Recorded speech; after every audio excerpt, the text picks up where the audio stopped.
Hello movie lovers, আশা করি সবাই বেশ ভালো আছেন। এই মুহূর্তে পুরো দুনিয়া মেতে আছে ক্রিস্টোফার নোলানের দ্য ওডিসি মুভিটা নিয়ে। আমরাও দ্য ওডিসির এক্সপ্লানেশন নিয়ে আসব, তবে তার আগে আমাদের জানা দরকার দ্য ওডিসির ঘটনার আগে কি ঘটেছিল। সেই ঘটনা আমরা জানতে পারবো 2004 সালে মুক্তি পাওয়া ট্রয় মুভিটা থেকে। মুভিতে এক রাজার স্ত্রীকে নিয়ে পালিয়ে যায় আরেক রাজ্যের রাজকুমার, ফলে রানীকে ফিরিয়ে আনার জন্য শুরু হয় ইতিহাস তছনছ করে দেওয়া এক যুদ্ধে অংশ নিয়েছিল সে সময়ের সবচেয়ে শ্রেষ্ঠ যোদ্ধারা। তবুও এই যুদ্ধ চলেছিল দীর্ঘ 10 বছর ধরে। একদিকে ভালোবাসার মানুষকে আগলে রাখার প্রচেষ্টা, আর অন্যদিকে রাজ্যের হারানো সম্মান ফিরিয়ে আনার জেদ। কিন্তু শেষ পর্যন্ত ঠিক কী পরিণতি হয়েছিল এই যুদ্ধের, আর সেটাই জানার জন্য চলুন আপনাদের আজ এক ঐতিহাসিক যুদ্ধের ময়দান থেকে ঘুরিয়ে নিয়ে আসি। প্রায় 3200 বছর আগের কথা। তখন গ্রিসের মাইসিনি রাজ্যের রাজা ছিল আগামেনন, তবে তার লক্ষ্য ছিল পুরো দুনিয়ার নিয়ন্ত্রণ নেওয়া।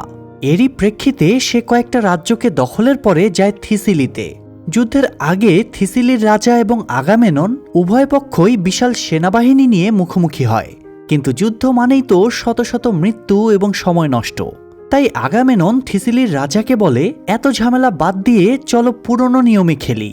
তোমার সেরা যোদ্ধা আর আমার সেরা যোদ্ধার মাঝে লড়াই হোক, যার যোদ্ধা হারবে সেই রাজা পরাজয় মেনে নেবে। তবে আগামেনন শর্ত দেয়, যদি সে জিতে তাহলে থিসিলিকে যখনই যুদ্ধের জন্য ডাকা হবে তখনই তারা আগামেননের যুদ্ধে সঙ্গ দিতে বাধ্য থাকবে। তো থিসিলির রাজা সহজে এই চ্যালেঞ্জ মেনে নেয়, কারণ তার দলে ছিল একজন দানবাকৃতির যোদ্ধা, যার বিশাল শরীর দেখেই অনেক সেরা যোদ্ধা ময়দান থেকেই পালিয়ে যেত। তো থিসিলির রাজা তার মহান যোদ্ধা বোয়াগরিয়াসকে ডাক দেয়। অন্যদিকে আগামেননও তার বেস্ট যোদ্ধা আকিলিসকে ডাক দেয়, কিন্তু আকিলিসের কোনো সাড়া পাওয়া যায় না। এতে থিসিলির রাজা এবং সেনারা হাসি তামাশা শুরু করে। ওরা ভাবে হয়তো আকিলিসও ভয়ে পালিয়ে গিয়েছে। তবে আগামেনন থিসিলির রাজাকে সতর্ক করে দেয়, বুইড়ার ঘরের বুইড়া, তুমি কার ব্যাপারে ফাজলামি করছো তোমার ধারণাও নাই। একজন সেনা এসে তখন আগামেননকে জানায় আকিলিস সেনাবাহিনীর সাথে নেই। আসলে আকিলিস এ সময়ে দুজন মেয়ের সাথে ধস্তাধস্তি করে শান্তিতে ঘুমাচ্ছিল। একজন গিয়ে তখন তাকে যুদ্ধের জন্য ডেকে আনে। আকিলিস ময়দানে আসতেই সেনা শিবিরে উল্লাস শুরু হয়ে যায়। আকিলিসকে দেখে আগামেনন বলে, তোমার এই ফাইজলামির জন্যই আমার তোমাকে শাস্তি দেওয়া উচিত। তবে আকিলিস কাউকেই পরোয়া করত না, বিশেষ করে রাজাকে সে দু চোখ খেয়েও দেখতে পারত না। আবার রাজাও আকিলিসকে বেপরোয়া স্বভাবের জন্য পছন্দই করত না। তো রাজার কথায় আকিলিস রেগে রাজাকে নিজের যুদ্ধ নিজেকেই করতে বলে চলে যাচ্ছিল। তখন একজন মন্ত্রী আকিলিসকে রিকোয়েস্ট করে অন্তত এই সেনাদের মুখের দিকে তাকিয়ে হলেও সে যেন লড়াইটা করে। আকিলিস এবার কনভিন্স হয়ে লড়াইয়ে নামে, আর জাস্ট প্রথম অ্যাটেমেই বোয়াগরিয়াসের ঘাড়ের ভেতরে তলোয়ার ঢুকিয়ে তাকে মেরে ফেলে। এরপরে কড়া গলায় বলে, যুদ্ধ করার মতো আর কেউ আছে কিনা। থিসিলিবাসী অলরেডি আকিলিসের ক্ষমতা দেখে স্তব্ধ হয়ে গিয়েছিল, তাই কেউ আর এগিয়ে আসার সাহস পায় না। তাই থিসিলির রাজা যুদ্ধে হেরে রাজদণ্ড আকিলিসকে দিয়ে সেটা তাদের রাজা আগামেননকে দিতে বলে।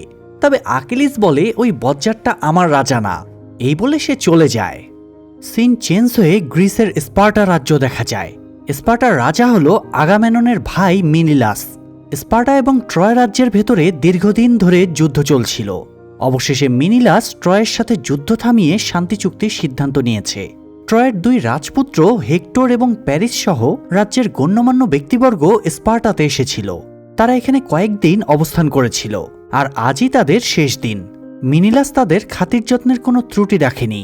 আজকের পার্টিতে মিনিলাস হেক্টরের অনেক প্রশংসা করে, কারণ হেক্টর অনেক বড় মাপের যোদ্ধা। তবে মিনিলাস বলে, হেক্টরের চেয়ে শুধুমাত্র একজনই ভালো অস্ত্র চালায়, আর সেটা হলো আকিলিস। যদি দেবতা জিউসও আকিলিসকে বিরক্ত করে তাহলে হয়তো সে জিউসের দিকেও বল্লম ছুঁড়ে মারবে। আকিলিসের গুণগান এভাবেই মুখে মুখে ঘুরে বেড়াতো। তো যাই হোক, সবাই যখন পার্টিতে ব্যস্ত তখন ট্রয় রাজপুত্র প্যারিস মিনিলাসের স্ত্রী রানী হেলেনের ঘরে ঢুকে। গত এক সপ্তাহের ভেতরেই দুজনের মধ্যে প্রেম হয়ে গিয়েছে। প্যারিসকে রানীর ঘরে যেতে তার ভাই হেক্টর দেখে ফেলে। প্যারিস আর হেলেন দুজনের মধ্যে পার্সোনাল শান্তি চুক্তি শেষ হলে প্যারিস ঘর থেকে বেরিয়ে আসে। তখন হেক্টর তাকে সাবধান করে দেয়, প্যারিস যা করছে তাতে ট্রয় বিপদে পড়বে, কারণ মিনিলাস খুবই শক্তিশালী রাজা, আর মিনিলাসের ভাই আগামেনন পুরো গ্রিস বাহিনীর নেতৃত্ব দেয়। তাই প্যারিসকে সে উল্টাপাল্টা কিছু করতে নিষেধ করে, কিন্তু প্রেম মানুষকে অন্ধ করে দেয়। তাই পরের দিন সকালে তারা ট্রয়ের উদ্দেশ্যে রওনা দেওয়ার সময়ে প্যারিস ছদ্মবেশে হেলেনকেও জাহাজে তুলে নেয়। মাঝ সমুদ্রে গিয়ে হেক্টর ব্যাপারটা জানতে পেরে রেগে আগুন হয়ে যায়। তারা বহু বছর ধরে স্পার্টার সাথে শান্তি চুক্তির চেষ্টা করছিল, অথচ প্যারিস এক মুহূর্তেই সব শেষ করে দিল। হেলেনের জন্য ট্রয় নগরী ধ্বংসের ভয় হেক্টরকে অস্থির করে তোলে। হেক্টর তাই জাহাজ ঘুরিয়ে ট্রয়ে গিয়ে হেলেনকে স্পার্টাতে ফিরিয়ে দিতে চাইছিল, কিন্তু প্যারিস জেদ ধরে হেলেনকে ফিরিয়ে দিলে সেও হেলেনের সাথে থেকে যাবে এবং যুদ্ধ করতে করতে মরে যাবে। ভাইয়ের জেদে হেক্টর আর কোনো রিস্ক নেয় না। সে আপাতত জাহাজ ট্রয়ে নিয়ে যেতে বলে, বাকিটা পরে চিন্তাভাবনা করে সমাধান করা যাবে। এদিকে মিনিলাসকে দেখা যায় বউ পালানোর খবর সে অলরেডি জেনে গিয়েছে। এতে সে রেগে আগুন হয়ে যায় এবং জাহাজ রেডি করতে বলে। মিনিলাস প্রথমে আগামেননের কাছে যায় এবং হেলেনকে ফিরিয়ে আনতে ভাইয়ের হেল্প চায়। আগামেননও এক বাক্যে রাজি হয়ে যায়, যদিও সে মিনিলাসকে সাহায্যের উদ্দেশ্যে যুদ্ধে রাজি হয়নি। এখানে তার ব্যক্তিগত উদ্দেশ্যও ছিল। আসলে তার ট্রয় রাজ্য দখলের প্ল্যান ছিল। সে মিনিলাসকে শান্তি চুক্তি করতেও নিষেধ করেছিল। তবে হেলেন প্যারিসের সাথে পালিয়ে যাওয়ায় এক অর্থে আগামেননের জন্য ভালোই হলো। তবে মন্ত্রী আগামেননকে বলে, ট্রোজানদের হাত থেকে ট্রয় জয় করা প্রায় অসম্ভব একটা কাজ। ওদের দুর্ভেদ্য প্রাচীর টোপকে আজ পর্যন্ত কেউ ভেতরে ঢুকতে পারেনি।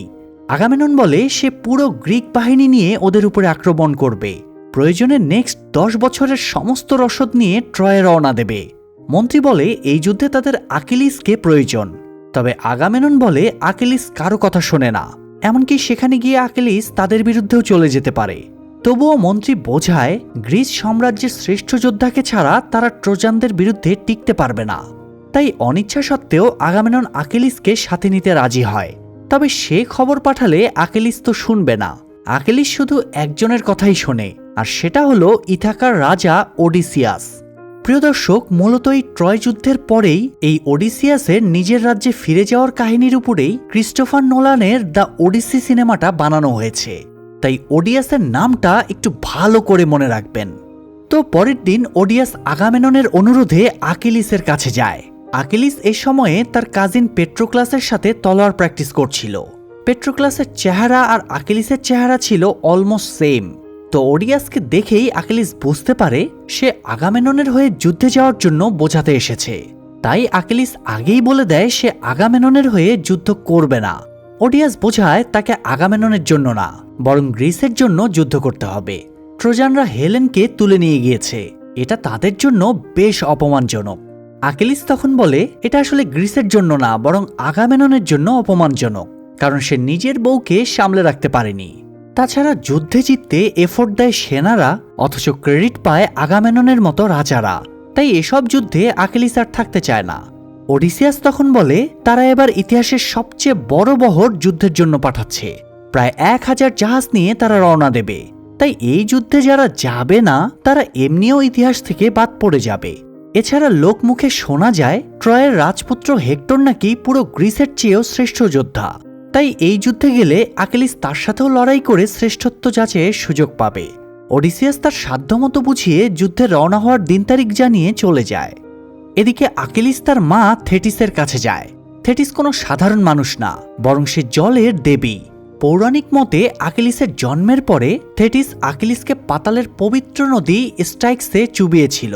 ফলে আকিলিস অমর এবং অবদ্ধ হয়ে যায়, মানে কেউ তাকে মারতে পারবে না।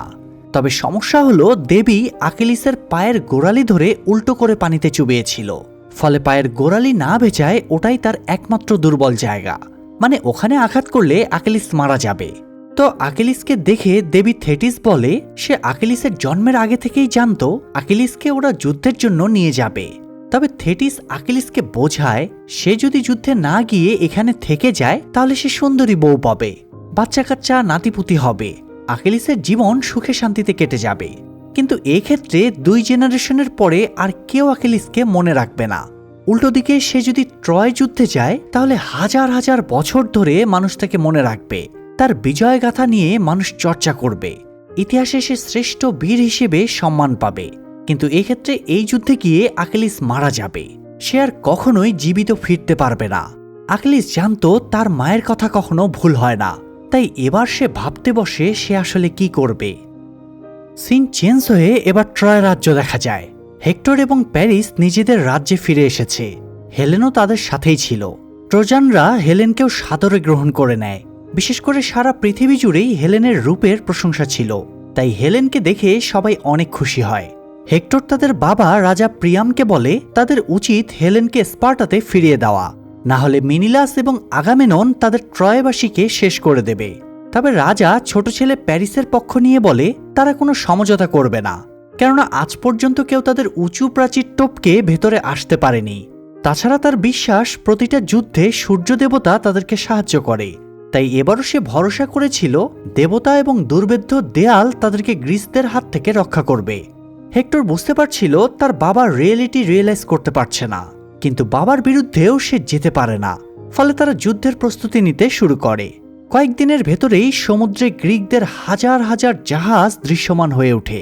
ফলে ঘণ্টা বাজিয়ে ট্রয়বাসীকে সতর্ক করে দেওয়া হয়। তবে জাহাজগুলোর থেকে বিচ্ছিন্ন হয়ে কালো পতাকাধারী একটা জাহাজকে সবার আগে উপকূলের দিকে যেতে দেখা যায়। আর এই জাহাজটাই হলো আকিলিসের জাহাজ। আকিলিস তার নিজস্ব সেনাদের নিয়ে আগামেননের বাহিনীর চেয়েও অনেকটা এগিয়ে আছে। আগামেনন তাই বিরক্ত হয়ে বলে, হারামজাদা এই কয়েকটা সেনা নিয়ে একাই ট্রোজানদের বিরুদ্ধে যুদ্ধ করবে নাকি? তবে আকিলিসের হাতে গড়া এই কয়েকটা সেনাই ছিল হাজার সেনাদের বাহিনীর সমান। আকিলিস নিজের হাতে এদেরকে ট্রেনিং দিয়েছে। এরা গ্রিসের সেরা যোদ্ধা, আর এরা আকিলিসের প্রতি প্রচণ্ড লয়াল। আকিলিসের জন্য এরা যে কোনো মুহূর্তে জীবন দিতে রেডি। তো উপকূলে আকিলিসের জাহাজ ভিড়তেই ট্রোজানদের অ্যাপোলো বাহিনী তীর মেরে আক্রমণ করে। আকিলিসের সেনাদের অনেকেই এতে মারা যায়, তবে মুহূর্তেই তারা ঢাল বানিয়ে নেয় এবং এগিয়ে যায়। এরপরে অতর্কিত আক্রমণ চালিয়ে অ্যাপোলো বাহিনীদের অবস্থা খারাপ করে দেয়। আকিলিসকে যুদ্ধ করতে দেখে সব গ্রিক সেনারা আকিলিসের নামে জয়ধ্বনি শুরু করে। স্বয়ং আগামেননের সাথে দাঁড়িয়ে সেনারা আকিলিসের নামে জয়ধ্বনি দিচ্ছে। এতে আগামেনন হিংসাত্মক হয়ে ওঠে। আকিলিসকে তার পছন্দ না করার এটাও একটা কারণ। আগামেনন যখনই আকিলিসকে কোনো যুদ্ধে পাঠায়, সেনারা ভুলে যায় কে তাদের আসল রাজা। যাই হোক, অন্য পাশ থেকে ট্রোজানদের আরও বড় বাহিনী এগিয়ে আসছিল। এদিকে গ্রিসের আরেকজন শ্রেষ্ঠ যোদ্ধা ছিল, যার নাম ছিল রাজা অ্যাজেক্স। অ্যাজেক্সের শারীরিক শক্তি এতটাই বেশি যে সে কুড়ালের এক কোপে আস্ত গাছ কেটে ফেলতে পারে। আকিলিস একাই যুদ্ধ করে সব ক্রেডিট নিয়ে নিচ্ছে দেখে সে দ্রুত নৌকা তীরে ভেড়াতে বলে। অ্যাজেক্স নেমে ট্রোজানদের অন্য বাহিনীর সাথে লড়াইয়ে লেগে পড়ে। অ্যাজেক্সের এক একটা কোপে কয়েকজন করে উড়ে যাচ্ছিল। ফলে অল্প সময়ে জাস্ট আকিলিস আর অ্যাজেক্সের বাহিনী উপকূল দখলে নিয়ে নেয়। ট্রোজানরা সূর্যদেবের পূজা করত, তাই আকিলিস বলে সূর্যদেব তাদের শত্রু। তাই সে অ্যাপোলো মন্দিরে ঢুকে সব লুট করে নিতে বলে। তখন একজন আকিলিসকে বারণ করে, কেননা দেবতারা ক্ষুব্ধ হলে বিপদ হয়ে যাবে। কিন্তু আকিলিস সেটা না শুনে উল্টো সূর্যদেবের মূর্তির মাথাটা ভেঙে দেয়। এ সময়ে হেক্টর ছোট একটা বাহিনী নিয়ে মন্দিরের কাছে চলে আসে। আকিলিস একটা বল্লম ছুঁড়ে হেক্টরের পাশের একজনকে মেরে ফেলে এবং মন্দিরে ঢুকে যায়। হেক্টর বাহিনী নিয়ে মন্দিরে ঢুকতেই আকিলিসের বাহিনী তাদের উপরে অতর্কিত হামলা চালায়। হেক্টর দেখে ওরা ভেতরে থাকা নিরীহ পুরোহিত এবং সেবকদেরকে মেরে ফেলছে। যুদ্ধে যেটাকে অনৈতিক ভাবা হয়। আড়াল থেকে এ সময়ে আকিলিসের আওয়াজ ভেসে আসে, তুমি খুব সাহসী অথবা খুব বোকা, না হলে আমার পেছনে একা আসতে না। আকিলিস আড়াল থেকে বেরিয়ে এলে হেক্টর আর আকিলিস মুখোমুখি হয়। তবে আকিলিস এখানে হেক্টরের সাথে লড়াই করতে চাইছিল না, কারণ আকিলিস তো একটু অহংকারী টাইপের ছিল। এখানে হেক্টরকে হত্যা করলে কেউ দেখতেই পাবে না, তাই সে সবার সামনে হেক্টরকে মারতে চায়। দুজনের মাঝে বেশ কিছুক্ষণ তর্কাতর্কিও হয়। দুজনের নীতি নৈতিকতা ভিন্ন ছিল। হেক্টর যুদ্ধ করত দেশ এবং দেশের মানুষের জন্য, আর আকিলিস যুদ্ধ করত সম্মানের জন্য। তো শেষমেশ আকিলিস হেক্টরকে বলে তারা আগামীকাল যুদ্ধ করবে। সে হেক্টরকে প্রাসাদে ফিরে গিয়ে প্রস্তুতি নিতে বলে। হেক্টরও আজ কোনো ঝামেলা না করে চলে যায়। অন্যদিকে আগামেনন যতক্ষণে তীরে এসে নামে, ততক্ষণে আকিলিস এবং অ্যাজেক্সের বাহিনী উপকূলের দখল নিয়ে ফেলেছে। সেনারা উপকূলে নেমে আকিলিসের নামে স্লোগান দিয়ে আকাশ বাতাস কাঁপিয়ে দেয়।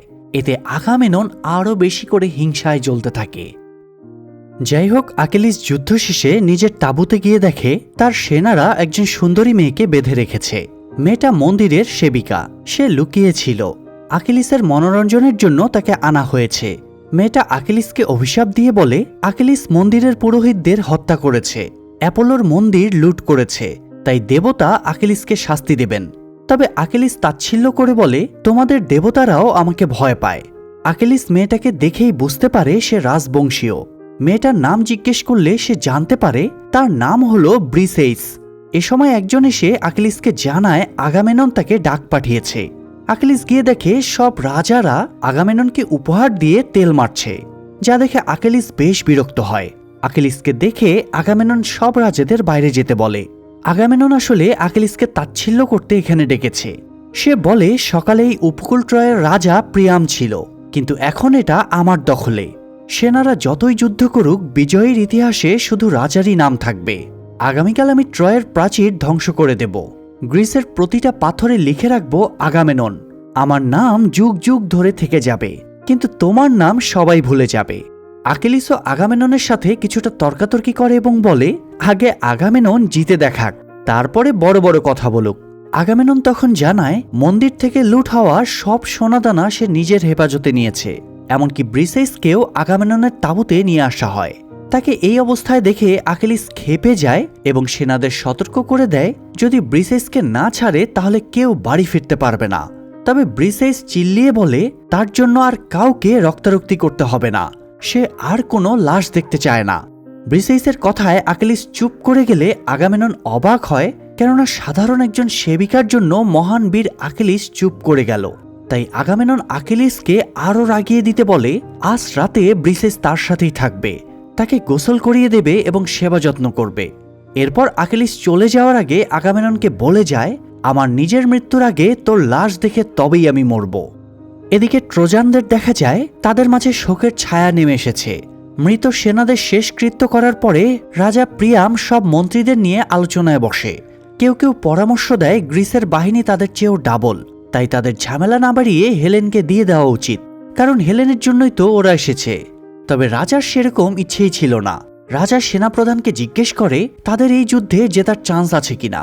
সেনাপ্রধান বলে তাদের দেয়াল আজ পর্যন্ত কেউ ভাঙতে পারেনি, তাদের তো সেরা তীরন্দাজ বাহিনী আছে, এছাড়া হেক্টরের মতো বীর যোদ্ধা আছে, তাই তারা অবশ্যই যুদ্ধে জিতবে। রাজজ্যোতিষী তখন বলে ওঠে দুজন কৃষক ঈগলকে সাপ শিকার করে উড়ে যেতে দেখেছে, এটা দেবতা অ্যাপোলোর সিগন্যাল। আগামীকালের যুদ্ধে তারা বড় জয় পেতে যাচ্ছে, যদিও কিনা হেক্টর এসব সাইনটাইনে বিশ্বাস করত না। তো পরদিন প্রাসাদের সামনে দুই পক্ষের বাহিনী মুখোমুখি হয়। তবে যুদ্ধের কিছু নিয়ম থাকে। যুদ্ধের আগে দুই পক্ষের রাজাদের মধ্যে সমঝোতার জন্য কথাবার্তা বলার সুযোগ দেওয়া হয়। তো নিয়ম অনুসারে আগামেনন এবং মিনিলাস ট্রোজানদের হেক্টর এবং প্যারিসের মুখোমুখি এসে দাঁড়ায়।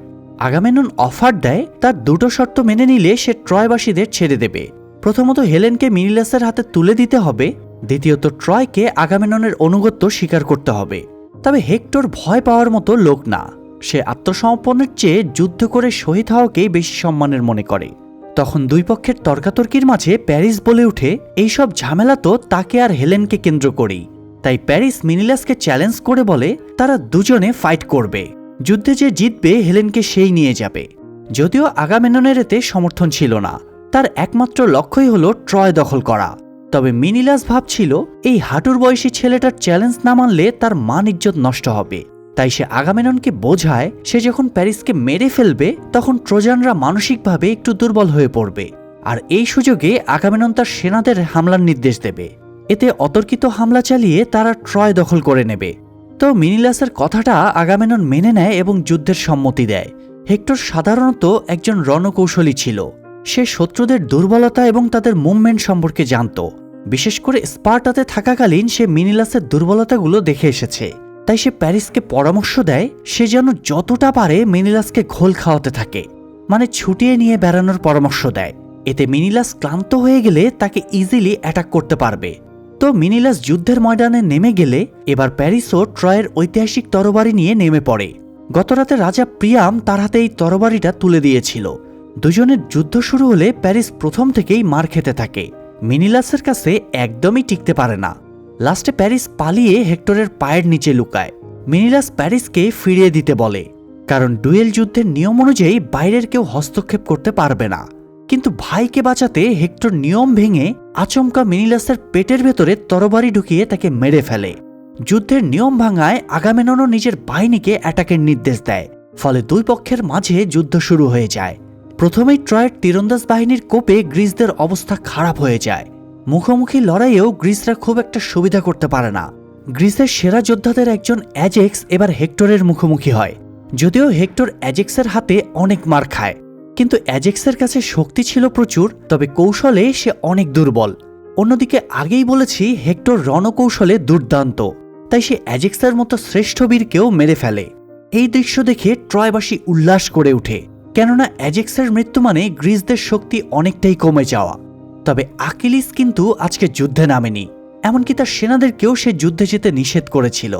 মূলত গতরাতে আগামেননের কথাবার্তার জন্যই আকিলিস তাকে একটা উচিত শিক্ষা দিতে চেয়েছিল। সে চোখে আঙ্গুল দিয়ে দেখিয়ে দিল তাকে ছাড়া আগামেনন কতটা দুর্বল।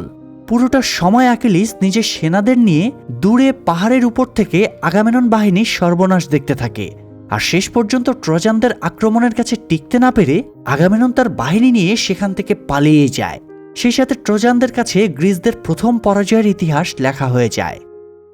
এদিকে আগামেনন তার ভাই মেনিলাসের লাশ পোড়ানোর সময় শপথ করে তারা চলে যাওয়ার আগে ট্রয়কে ধুলোর সাথে মিশিয়ে দেবে। রাতে আগামেনন, মন্ত্রী এবং ওডিসিয়াস একসাথে আলোচনায় বসে। ওডিসিয়াস আজকের পরাজয়ের জন্য আগামেনন এবং আকিলিসের মধ্যকার ব্যক্তিগত বিরোধকে দায়ী করছিল। আগামেনন হিংসা করে বলে, আকিলিস তো আর দেবতা না, সে তো সাধারণ মানুষ, সে থাকা বা না থাকায় কি বা যায় আসে। ওডিসিয়াস তখন মনে করিয়ে দেয় হেক্টরও একজন মানুষ। আজকে হেক্টর একাই গ্রিসদের যা ড্যামেজ করেছে তা অপূরণীয়। এবার আগামেনন একটু নরম হয়ে বলে সে আকিলিসকে দলে টানতে চাইলেও সে কথা শুনবে না, সে তো একজন রাজা। অথচ আকিলিস কথা বলার সময়ে তাকে ন্যূনতম সম্মানটুকুও দেখায় না। ওডিসিয়াস তখন আকিলিসকে শান্ত করার জন্য ব্রিসেইসকে ফিরিয়ে দিতে বলে। আগামেনন কসম কেটে বলে সে গতরাতে ব্রিসেইসকে টাচও করেনি। সেনাদের মানসিকভাবে উত্তেজিত করার জন্য সে ব্রিসেইসকে ওদের হাতে তুলে দিয়েছে। এদিকে ব্রিসেইসকে দেখা যায় সেনারা তাকে নিয়ে আনন্দ ফুর্তি করছিল, তবে তার কোনো ক্ষতি করার আগেই সেখানে আকিলিস পৌঁছে যায় এবং একজন সেনাকে মেরে ফেলে। এরপরে সে ব্রিসেইসকে কোলে তুলে নিজের তাঁবুতে নিয়ে যায়। যদিও আকিলিস ব্রিসেইসকে বাঁচিয়েছে, তবুও ব্রিসেইস এখনও আকিলিসকে ঘৃণা করে। তবে আকিলিস ব্রিসেইসের কোনো ক্ষতি না করে তাকে যথাসম্ভব সেবা যত্ন করায় ব্রিসেইসেরও আকিলিসকে ভালো লেগে যায়। তাই রাতে দুজনে বেশ ঘনিষ্ঠও হয়ে যায়। সকালে আকিলিস সিদ্ধান্ত নেয় সে নিজের সেনাদের নিয়ে দেশে ফিরে যাবে। তবে সে তাঁবু থেকে বেরিয়ে দেখে ওডিসিয়াস এসে বসে আছে। ওডিসিয়াস আকিলিসকে আগামেননের হয়ে ক্ষমা চেয়ে যুদ্ধে যোগ দিতে বলে, তবে আকিলিস জানায় সে আগামেননের চাকর হয়ে লড়াই করবে না। এরপর ওডিসিয়াস বোঝায় আকিলিসকে গ্রিসের এবং গ্রিসের জনগণের হয়ে প্রয়োজন, তবে আকিলিস তেমন কোনো আগ্রহ দেখায় না। তবুও ওডিসিয়াস তার সাধ্যমতো তাকে বুঝিয়ে চলে যায়। ওডিসিয়াস চলে যাওয়ার পরে আকিলিসের কাজিন পেট্রোক্লাস আকিলিসকে জিজ্ঞেস করে তারা সত্যিই বাড়ি ফিরছে কিনা। আকিলিস জানায় তারা আগামীকাল সকালে রওনা দেবে। এটা শুনে পেট্রোক্লাস রেগে যায় আর বলে এখানে গ্রিসের সেনারা মারা যাচ্ছে, আর এদেরকে ফেলে চলে যাওয়াটা এক প্রকারের বেইমানি করা হবে। আকিলিস শুধুমাত্র আগামেননের পতন দেখার জন্য সমগ্র গ্রিসের সাথে বেইমানি করছে। তবে আকিলিসের একই কথা, তারা আগামীকাল সকালে রওনা দেবেই। অন্যদিকে ট্রয়ের রাজদরবারে যুদ্ধকৌশল নিয়ে আলোচনা হচ্ছিল। সেনাপ্রধান পরের দিন আবারও গ্রিসদের উপরে আক্রমণের পরামর্শ দেয়। তবে বুদ্ধিমান হেক্টর আজকে খেয়াল করেছে আকিলিসের বাহিনী যুদ্ধের ময়দানে ছিল না, তাই তার ধারণা গ্রিকদের অভ্যন্তরীণ ঝামেলা চলছে। তাই এখন যদি গ্রিকদের উপরে হামলা করা হয় তাহলে গ্রিক বাহিনী আবারও একত্রিত হয়ে যাবে। এর চেয়ে বরং ওদেরকেই হামলার সুযোগ দেওয়া হোক, ওরা ট্রয়ের দেয়াল ভেঙে ভেতরে আসতে পারবে না। কিন্তু জ্যোতিষী বলে দেবতারা সিগন্যাল দিচ্ছে আক্রমণ করলে তাদের জয় নিশ্চিত। তাই রাজা আগামীকাল না বরং যুদ্ধের নিয়ম ভেঙে আজ রাতেই আক্রমণের সিদ্ধান্ত নেয়। রাজার নির্দেশে ট্রোজান বাহিনী ঘুমন্ত গ্রিসদের উপরে আগুনের গোলা ছুটতে শুরু করে। ফলে কিছু বুঝে ওঠার আগেই গ্রিসদের অনেক ক্ষয়ক্ষতি হয়ে যায়। পরিস্থিতি একটু শান্ত হলে গ্রিক বাহিনী দ্রুতই নিজেদের সুগঠিত করে নেয়। আকিলিসও বাহিনী নিয়ে যুদ্ধের ময়দানে ছুটে আসে। ফলে গ্রিস বাহিনীও এবার ট্রোজানদের উপরে ঝাঁপিয়ে পড়ে। এক পর্যায়ে মুখোমুখি হয় আকিলিস এবং হেক্টর, কিন্তু অল্প সময়ের ভেতরেই হেক্টর আকিলিসের গলা কেটে দেয়। শ্রেষ্ঠ বীরের এরকম মৃত্যু গ্রিস বাহিনী মেনে নিতে পারছিল না। হেক্টর তাচ্ছিল্যের সাথে আকিলিসের মুখ থেকে হেলমেটটা সরায়। হেলমেট সরাতেই সে বিস্মিত হয়ে যায়। আসলে এটা আকিলিস না বরং পেট্রোক্লাস। যেহেতু পেট্রোক্লাস আর আকিলিসের চেহারার মাঝে অনেক মিল ছিল, তাছাড়া আকিলিসের বাহিনীকে যুদ্ধের ময়দানে আনার জন্য পেট্রোক্লাসও আকিলিসের বর্ম, ঢাল এবং হেলমেট ইউজ করেছিল। তাই পেট্রোক্লাসকেই সবাই এতক্ষণ আকিলিস ভেবে নিয়েছিল। নিজের বোকামিতে হেক্টর এবার নিজের প্রতি বিরক্ত হয়। সে পেট্রোক্লাসের পেটের ভেতরে তলোয়ার ঢুকিয়ে তাকে মেরেই ফেলে। এরপরে আজকের মতো যুদ্ধে বিরতি নিয়ে প্রাসাদে ফিরে যায়। আকিলিস বাহিনী পেট্রোক্লাসের মৃতদেহ নিয়ে আকিলিসের কাছে ফিরে আসে এবং ঘটনাটা জানায়। পেট্রোক্লাসের মৃত্যুর কথা শুনে আকিলিস আহত বাঘের মতো হিংস্র হয়ে ওঠে। এবার তার একমাত্র লক্ষ্য হয়ে দাঁড়ায় ট্রয় নগরীকে মাটির সাথে মিশিয়ে দেওয়া। সে যখন পেট্রোক্লাসের চিতায় আগুন দিচ্ছিল তখন আগামেনন মন্ত্রীকে বলছিল পেট্রোক্লাস মরে গিয়ে এই যুদ্ধটা বাঁচিয়ে দিল, কারণ কাজিনের মৃত্যুতে আকিলিস এবার পার্সোনাল কারণেই ট্রোজানদের বিরুদ্ধে যুদ্ধ করবে। এদিকে হেক্টরকে দেখা যায় সে স্ত্রীকে প্রাসাদ থেকে পালানোর গুপ্তপথ চিনিয়ে দেয়। ভুল করে পেট্রোক্লাসকে হত্যার পরে এবার হেক্টরও বেশ ভয় পাচ্ছিল, কারণ সে জানে আকিলিস প্রতিশোধ নিতে নিশ্চয়ই আসবে।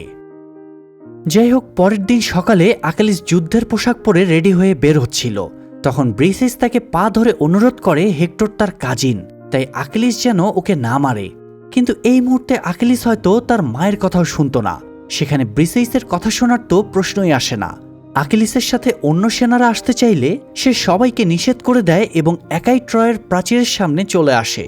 আকিলিসকে একা দেখেও ট্রয়ের রাজার বুকে কাঁপুনি ধরে যায়। তীরন্দাজেরা তীর ছুটতে গেলে হেক্টর তাদের নিষেধ করে দেয়। আকিলিস প্রাচীরের সামনে দাঁড়িয়ে চিল্লিয়ে হেক্টরকে ডাকতে থাকে, তাই হেক্টর সবার কাছ থেকে বিদায় নিয়ে লড়াইয়ের জন্য আকিলিসের সামনে চলে আসে। সে আকিলিসকে বলে যুদ্ধের আগে তারা দেবতার নামে একটা চুক্তি করবে, যার মৃত্যু হবে অন্যজন তার লাশকে পরিবারের কাছে ফিরিয়ে দেবে। তবে আকিলিস বলে মানুষ আর সিংহের মাঝে কোনো চুক্তি হয় না। এই বলে আকিলিস যুদ্ধের জন্য রেডি হয়ে যায়। ফলে এবার তামাম দুনিয়ার সবচেয়ে শ্রেষ্ঠ দুজন বীরের মাঝে লড়াই শুরু হয়। দুজনের লড়াইয়ে কেউ কাউকে 1 ইঞ্চিও ছাড় দিচ্ছিল না। প্রাসাদ থেকে সবাই ফলাফলের অপেক্ষায় দুজনের মরণ লড়াই দেখছিল। তবে ফাইটের এক পর্যায়ে আকিলিস হেক্টরের বাহুতে একটা বর্ম ঢুকিয়ে দেয়। এতে হেক্টরের পরাজয় নিশ্চিত হয়ে যায়। আকিলিস তলোয়ার দিয়ে হেক্টরের বুকের ভেতরে এফোর ওফোর করে দেয়। হেক্টরের মৃত্যু দেখে তার বাবা রাজা প্রিয়ম মাথা ঘুরে পড়ে যায়। আকিলিস এই বীর যোদ্ধার প্রতি বিন্দুমাত্র সম্মান দেখায় না।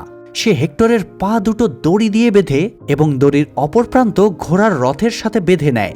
এরপরে তার লাশটা টেনে নিজের শিবিরে নিয়ে যায়। কাজিনের মৃত্যুতে ব্রিসেসও খুবই আপসেট হয়েছিল। সে আকিলিসকে জিজ্ঞেস করে, তোমার কাজিনও মরল, আবার আমার কাজিনকেও তুমি মেরে ফেললে, এই মৃত্যুর খেলা কবে শেষ হবে? আকিলিস জানায় এটা কখনোই শেষ হবে না। তো রাতে রাজা প্রিয়াম ছদ্মবেশে আকিলিসের তাঁবুতে আসে এবং সন্তানের হত্যাকারীর হাতে চুমু খেয়ে রিকোয়েস্ট করে হেক্টরের মৃতদেহটা যেন তাকে ফিরিয়ে দেওয়া হয়। হেক্টর মহান বীর, তার লাশটা যথাযোগ্য সৎকার ডিজার্ভ করে। তবে আকিলিস রাজাকে চলে যেতে বলে, না হলে তাকেও মেরে ফেলার থ্রেট দেয়।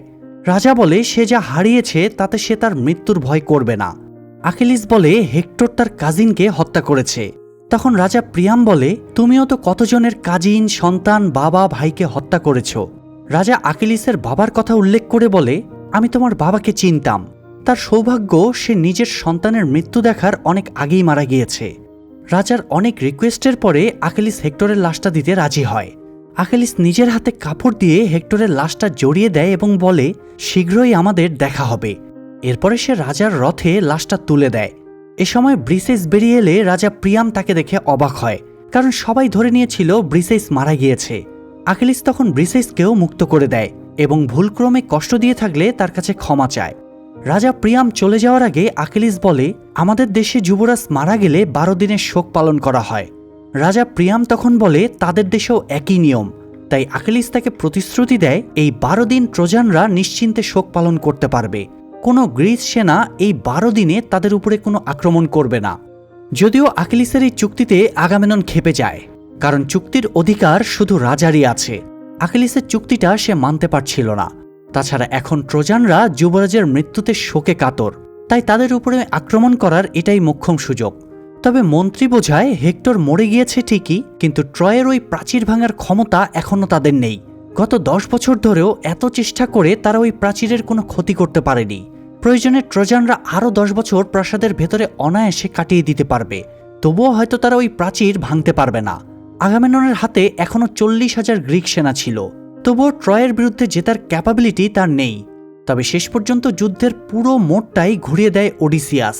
12 দিনের যুদ্ধবিরতিতে সেনারা অবসর সময় পার করছিল। ওডিসিয়াস খেয়াল করে একজন সেনা একটা খেলনা ঘোড়া তৈরি করেছে। বাড়ি ফিরে সে ছেলেকে খেলনাটা দেবে, সেনার ওই ঘোড়া বানানো দেখে তার মাথায় একটা আইডিয়া চলে আসে। সেই আইডিয়াটাই ট্রয় ধ্বংসের ম্যাজিক কাঠি হয়ে ওঠে। তো ওডিসিয়াস এই 12 দিনের বাকি সময়টা দিনরাত সেনা খাটিয়ে একটা বিশাল ঘোড়া তৈরি করে। এরপরে 12 দিন কেটে গেলে রাজা প্রিয়াম, প্যারিস, সেনাপ্রধান, মন্ত্রী এবং জ্যোতিষী বা রাজপুরোহিত বাইরে বেরিয়ে দেখে চারিদিকে ফাঁকা, কোনো গ্রিক সেনা নেই। মাটিতে প্লেগ রোগের উপসর্গ নিয়ে অনেক গ্রিক সেনা পড়ে আছে। রাজপুরোহিত বলে ওরা অ্যাপোলোর মন্দির অপবিত্র করেছিল, তাই দেবতা ওদের শরীরকে অপবিত্র করে শাস্তি দিয়েছেন। প্লেগ যেহেতু ছোঁয়াচে রোগ, তাই তারা ধারণা করে গ্রিসের বিশাল বাহিনী প্লেগের ভয়ে যুদ্ধে হার মেনে নিজেদের দেশে পালিয়ে গিয়েছে। তারা দেখে সামনে বিশাল একটা কাঠের তৈরি ঘোড়া দাঁড় করানো আছে। একজন ব্যাখ্যা দেয়, গ্রিকরা যাতে সুস্থভাবে বাড়ি পৌঁছাতে পারে এই জন্যই এই ঘোড়াটা দেবতার কাছে উৎসর্গ করেছে। কারণ পোসাইডেন দেবতা হলো সমুদ্র, ঝড়, ভূমিকম্প এবং ঘোড়ার দেবতা। রাজপুরোহিত তখন বলে তাদের ঘোড়াটা পোসাইডাইনের মন্দিরে নিয়ে যাওয়া উচিত, কারণ এটা দেবতার উপহার। তবে প্যারিস বলে তাদের ঘোড়াটা পুড়িয়ে ফেলা উচিত। সেনাপ্রধানও প্যারিসকেই সমর্থন দেয়, কিন্তু রাজপুরোহিত বলে দেবতাকে অসম্মান করার ফল খুব খারাপ হতে পারে, আর রাজাও দেবতাদের খুব ভক্তি করত। তাই রাজা প্রিয়াম ঘোড়াটা ট্রয়ে নিয়ে যাওয়ার নির্দেশ দেয়, আর এটাই হয় তাদের সবচেয়ে বড় ভুল।